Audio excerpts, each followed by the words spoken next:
We are here in another episode of Salesforce Connect, and we have the privilege of having Sarah Thanawalla here with us. So, welcome to the podcast, Sarah. Thanks for having me. I'm excited to be here.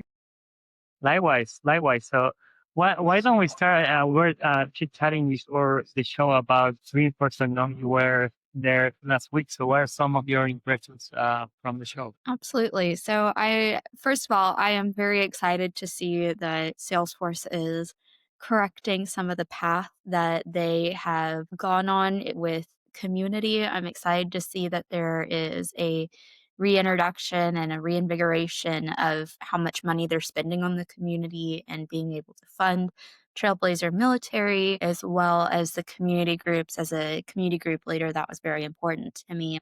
But I'm also excited to see the fact that they're still leveraging a lot of their existing platforms and they're spending a little bit more time and money into promoting those existing platforms as well as Agentforce and kind of bringing those up side by side. I think last year there was a lot of complaints about the fact that it just felt like Agentforce was being shoved down our throats a lot. And I think this year they did an excellent job of balancing that out a little bit more because obviously the big spend right now is Agentforce. Everybody wants to spend on agentic AI, all of that.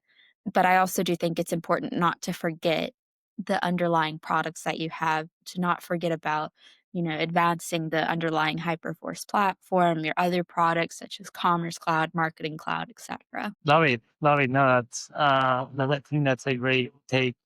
For me, the take from the conference one was that they want Salesforce to be really agentic um, program for enterprises. So the same way you can use AI with ChatGPT and consumer really like those type of products, have the same user experience and a wow factor when using AI in the enterprise. So I think that was a big message. And another one was, or it was interesting to see how many big client testimonials they had, like Pepsi, Sonoma, Pandora, and they were all highlighting how they use this Agentforce at their organizations. I think it was very clear and very showing that it's being adopted at scale. Good show for sure. So why don't we go back to the beginning? I know you have a fascinating background. I don't think there's a typical path, but you're a neuroscience and biology degree. Then you were into Salesforce, joined the family business. So why don't you tell us a little bit about that transition into the Salesforce ecosystem? Absolutely. So I joke a lot that I was born into the Salesforce ecosystem because my dad started in the Salesforce ecosystem when I started entering my formative years, so teenage years really. And we would always make family vacations out of Dreamforce. And of course, me being a spoiled brat that I am, I was like, I don't want to do this. This is, Dad, you're working on our family vacations. I don't want to be anywhere near this thing called Salesforce. And it's funny enough because it ended up being one of my favorite things to do. And I started out going the neuroscience and biology pathway, wanted to go to medical school. 2020 hit and it just wasn't aligning with what I could physically do. And so Dad said, hey, just come work for me, just try it out, see if you like it. And I ended up falling in love with the community. And then that allowed me to kind of get back into, okay, well, what is Salesforce without the lens of that, the kid lens of that everything Salesforce is it's taking away family time and things like that. And I actually started to understand how much of a family the Salesforce ecosystem truly is and how brilliant the products themselves are. And it really combined my background of loving to figure out puzzles and loving to understand the psychology behind business and implementing business processes and putting that into a tangible, transformative action. So that's kind of where the path began. And now I've just never looked back. And each day I just keep getting further and further into it. And hopefully one day I look back and I'm very excited to see how far we've come in terms of the progress that technology has made. But I'm really excited to be part of that particular change. Love it, love it. And I think you touched upon this a little bit in the beginning, like how last year Salesforce was trying to kind of shove Agentforce through everyone. And I think you've been in charge of business development and on client relationship. You can see really the client disparity, the pain points of how do you align the client's Salesforce strategy with their overall business strategy. And sometimes they might be aligned, sometimes not. So how do you make sure they accomplish their business outcomes? Absolutely. So a lot of times, so I actually presented on a sustainability panel last night at the University of Texas at Dallas. And we talked a lot about the dilemma that people are having. How do you balance the crime with business processes? Because a lot of times Agentforce, it's incredible, it's wonderful, but there also is an added cost that comes with it that's not always necessarily a monetary cost. There's also the physical cost, the compute cost. Yesterday we saw that AWS on the eastern coast went completely out. What happens to your business processes when compute power fails? So a lot of times what we do is we say, hey, the Agentforce is a great idea. AI is an amazing idea. But let's also make sure that we have those fail safes and we have those backup strategies. And let's also think about what processes really need to be AI versus what doesn't need to be AI. For example, a lot of times there are yes or no patterns that we can build workflows around for a business process. But if you want to see long term analytics, again, gathering tons and tons of data, then that's when you can incorporate AI, but making sure that your business processes don't 100% rely on AI to make sure that there also is that human fail safe if something were to go down, because at the end of the day, businesses cannot lose money. They just can't. If that happens, we hit DEFCON 1, right? And so a lot of it is making sure that, we still do incorporate those futuristic goals and sustainable goals, but also incorporating what you already have to make sure, one, it's not a shock to your people, because there's a lot of scarcity in terms of, will my job be there tomorrow? And the more that we create that, the incongruence and the anxiety, the worse performance that you'll see out of your employees. So you always want to make sure that your employees feel safe. And that's what we work on a lot with our clients, is making sure that any innovation that we do participate in and that we do architect for our clients, make sure that it's not a complete and total 180 change. It incorporates the old processes and the new processes to make sure that they complement each other rather than taking over one another. It's a great perspective. The way I like to think about it is three, always trying to accomplish three things for our clients: either reduce operating costs or making sure they're being more efficient. The other one is driving sales, so increasing the top line.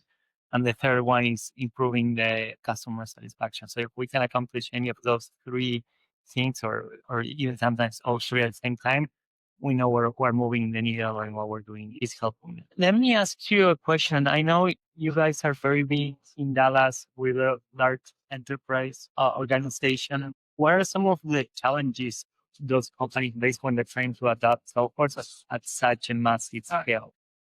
I think it's not necessarily adapting Salesforce. I think it comes down to communication and a clarity of vision. I think a lot of times the vision gets muddied with the amount of information and new things, the next best thing that comes out. And a lot of times it's hard to stay focused. In the past 5 years, we've seen a huge technological revolution that we've seen take place over 10, 15 years in previous history. So the business has had time to adjust, but now we've crammed a decade into just a couple of years. And I think a lot of times there's a little bit of incongruence between the sales and the marketing versus the business process, the funding, and the implementation, because you can only work so fast. It takes quite a long time to gather all the data and all the information that you need in order to make AI work well for a company. And I think we've seen that multiple times with various AIs out there. The more information that it gathers, the more data that it gathers, the smarter and more intelligent and more performant it becomes.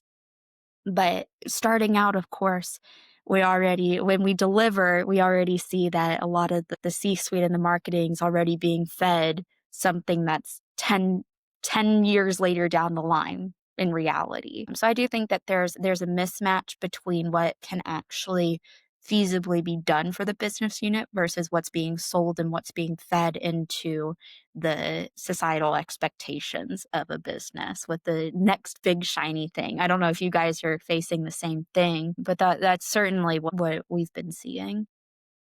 Yeah, definitely everyone is trying to go after AI and chase the shiny new object. I think now companies are more cautious into how much that costs to deploy.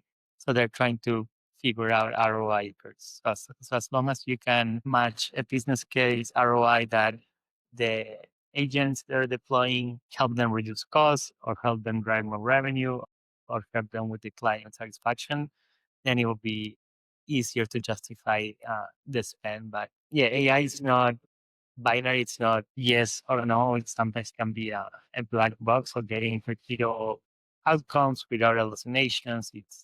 It's not. Sometimes it's not where we wish it would be, but we're moving in the right direction. It's like drinking from a fire hose at this point. You have so many new AI, and I think that's where the bring your own model from Salesforce really fits in perfectly, because they're not trying to push a new AI or a new foundational AI on you.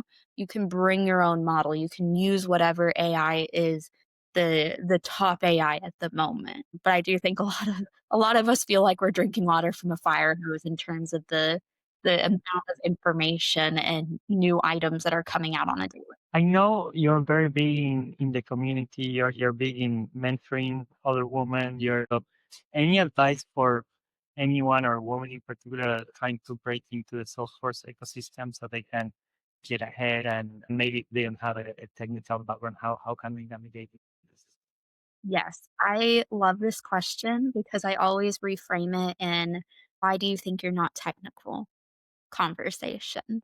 I think that our own misconceptions about ourselves or our own preconceived notions can block us from succeeding on the path that we want to go after. We can achieve anything we want to achieve as humans. And I think the most important thing is to not tell yourself that you can't. Just start saying, I can.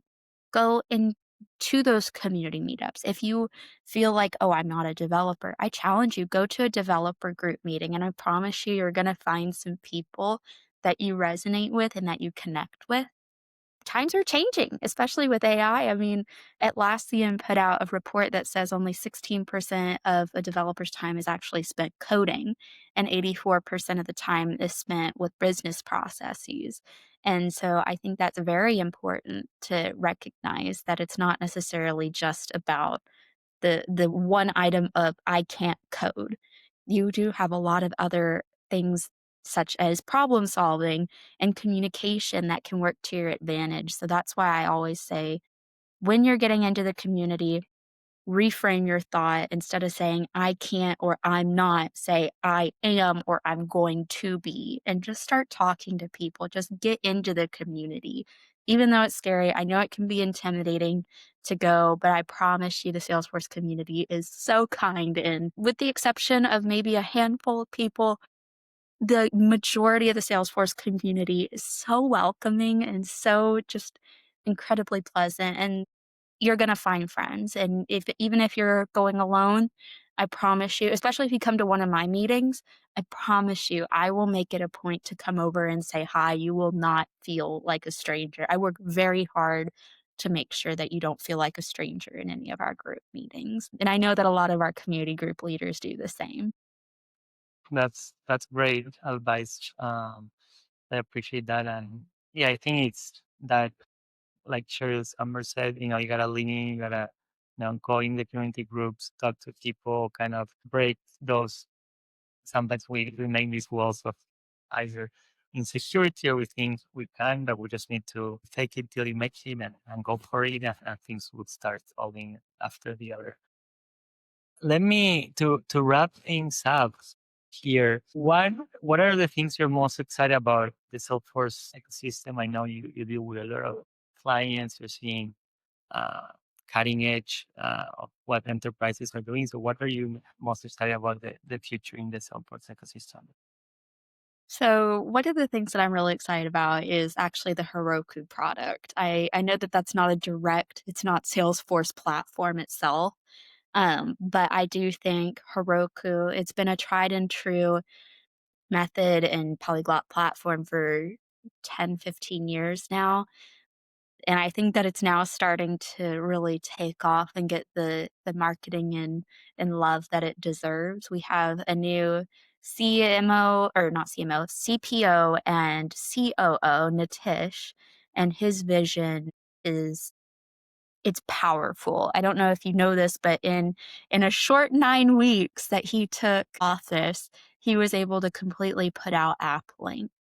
And it's that kind of drive and determination that I think is going to really shift the Heroku ecosystem. And I know that Salesforce in and of itself is always about innovation and transforming processes, but I do think that Heroku is going to be that one process that bridges the gap between all other systems. Like we have a lot of clients that are on Azure, that are on Snowflake, something other than Salesforce for their data storage. And Heroku does have a data storage component, but it also has this component where it allows you to wrap everything up. As long as you're in the Docker containerization, you can wrap everything and use AppLink, so that way you don't have to worry about security, worry about any of the tokenization, any of that.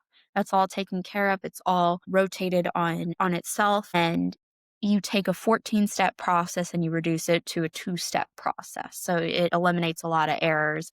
And then you can visualize all of that data, all of the processes that you have in Azure or in Snowflake, and you can visualize that in Salesforce. And I think that's going to be a game changer for a lot of companies that want to use Salesforce for its UI components and its ease of use and its flexibility, but also bringing in the Azure component, because a lot of companies, they've already invested a lot of money in Microsoft and they don't necessarily want to completely bifurcate, but they want to figure out how to make the two systems talk to one another. And I think Heroku is going to be that conversation that is going to really take off in the next year. Absolutely. Yeah, absolutely. So please feel free to reach out to me on LinkedIn. It's just my name, and you're more than welcome to come to our website. It's T.digital. It's T.digital, super easy. And I'd always love to start a conversation. So please feel free to reach out,